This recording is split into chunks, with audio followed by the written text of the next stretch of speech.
Je n'en suis pas capable, je ne réussirai pas. La peur de l'échec est souvent invoquée par des personnes qui doutent de leurs capacités. C'est ce que révèle la JOC avec la publication de sa nouvelle enquête qui fait ressortir que 49% des jeunes interrogés indiquent que la peur de l'échec les empêche de se sentir libres. Vous vous souvenez du jeune Jonathan, à qui le président a conseillé de traverser la rue pour trouver un emploi ? Il a pris le temps de lui répondre. Et il n'a pas répondu à ma question que je lui ai posée. Pourtant, on a le sentiment que sur le moment, vous êtes d'accord avec lui. Sur le coup, oui, mais après réflexion, c'est pas ce que j'attendais de sa part. Et la question, c'était quoi alors, la question de départ? La question, c'était qu'est-ce que vous faites pour les chômeurs? Moi, je suis chômeur et pour les autres, je parlais pas que pour moi, je parlais pour tout le monde. Passons à quelques chiffres. Les discriminations sont bien présentes. Un nouveau rapport publié par l'INJEP révèle qu'en 2016, 11% des jeunes affirmaient avoir été victimes de discrimination. Par ailleurs, les actes de racisme sont en augmentation. Entre 2018 et 2019, on constate une augmentation de 76% des faits racistes répertoriés. Le handicap arrive en tête des motifs de discrimination pour lesquels le défenseur des droits est saisi avec plus de 93 000 plaintes. Post, selfie, story, étaler sa vie sur les réseaux sociaux, être en quête de toujours plus de likes et de followers ne choque plus personne. Notre manière de publier dépend du nombre de personnes qui nous suivent. Les réseaux sociaux sont devenus des journaux intimes publics qui entraînent un culte de l'apparence destiné à la mise en avant d'une marque, soi-même. Passons à toute autre chose maintenant, avec cette femme qui a eu son premier bébé à 54 ans.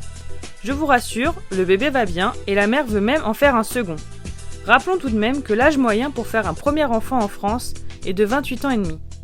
Alors, dépêchez-vous de trouver l'homme ou la femme de votre vie et lancez-vous.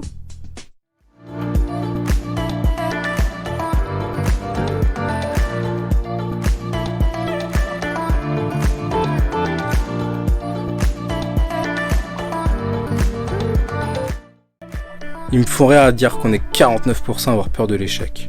Oui, c'est vrai. Moi j'ai peur de me planter. Peut-être parce que je sais que si je me gourre, j'aurai pas de rattrapage. Je vais pas avoir mes parents derrière pour rattraper mes bêtises. Et si, pour une fois, je pouvais ne pas trop leur poser de problème. Et de l'aide, c'est pas si facile d'en demander. Qui est prêt à écouter mes problèmes? Et si je me plante, qui sera là pour m'aider? 28 ans pour faire un gosse. Bon, grosso modo, il me reste 3 ans. Il faut donc que je sois sûre d'être avec l'homme de ma vie, qu'il ait envie de faire des enfants avec moi, que ce soit un projet pour nous deux. On met déjà 1 heure à commander des burgers. Et puis en fait, est-ce que je veux avoir des enfants? Quand est-ce que je me pose la question? J'en ai marre de tout le temps justifier de tout dans ma vie. Est-ce qu'un jour on me laissera faire mes choix? C'est bien facile de dire quand on veut, on peut. Ou de dire qu'il suffit de se bouger. Mais moi, ça fait quand même 6 mois que je donne tout pour trouver un emploi d'animatrice et rien à faire. Pourtant, je fais vraiment mon maximum. Mais c'est pas parce que ça a marché pour eux que ça marche pour tout le monde. Et surtout quand on n'est pas accompagné. J'ai pas de réseau, moi. Est-ce qu'il ne faudrait pas plutôt casser les préjugés que porte la société? Et si on s'avouait enfin que faire de son mieux, ça ne permet pas toujours de tout obtenir? C'est facile de toujours critiquer les réseaux sociaux. Mais en même temps, c'est quand même grâce à eux que j'arrive à prendre des nouvelles de tous mes potes. Et puis mine de rien, c'est grâce à Facebook que j'ai des nouvelles de mamie. Après, c'est vrai que je préfère me montrer sous mon meilleur jour sur Insta. Et puis bon, toutes les photos de mon fil d'actualité, je vois bien qu'elles sont un peu retouchées. Au final, qu'est-ce qui est réel ou non sur les réseaux? Et moi, comment je fais le tri dans tout ça? Ça fait flipper ces chiffres-là sur la discrimination. Dans quel monde on vit? Ça me fait penser à Xavier. Dans son entretien d'embauche la semaine dernière, on lui a répondu qu'on n'était pas sûr qu'il puisse venir au boulot tous les jours parce qu'il pense que son scooter risque de se faire brûler dans sa cité. Le reportage avait l'air de dire que ça ne va pas en s'améliorant. Il faudrait faire quelque chose contre ça. Mais quoi? Surtout qu'il y a tellement de discriminations différentes.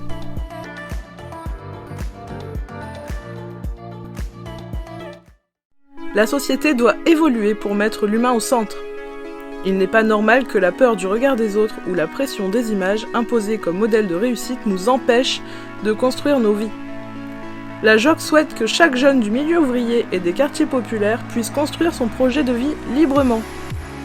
Chacun doit pouvoir s'épanouir et devenir une femme ou un homme libre en s'engageant pour ses convictions. Le regard sur les jeunes du milieu ouvrier et des quartiers populaires doit changer. La société doit davantage nous donner des responsabilités nous permettre de prendre part à la vie de la cité en nous faisant confiance. À la JOC, nous croyons que chaque jeune du milieu ouvrier et des quartiers populaires doit pouvoir prendre confiance en lui-même. Nous voulons que la société réalise que chacun et chacune a des talents à mettre au profit du bien commun. Le pape affirme « Il ne faut pas avoir peur de parier et de faire des erreurs. » Et « Prenez des risques, même si vous vous trompez. Ne survivez pas avec l'âme anesthésiée et ne regardez pas le monde en touriste. Faites du bruit. Repoussez dehors les craintes qui vous paralysent, afin de ne pas être changé en jeune momifié. Vivez! La JOC souhaite que chaque jeune puisse affirmer qui elle est ou qui il est. Chacun a de la valeur. Chaque jeune doit être considéré. Un jeune travailleur vaut plus que tout l'or du monde, car il est fils de Dieu. Pendant ces 2 années de campagne d'action, au-delà des masques, la JOC veut que chaque jeune soit fier de ce qu'il est et de son parcours. Que nous osions partager nos vies avec nos copains pour se connaître et prendre confiance en nous.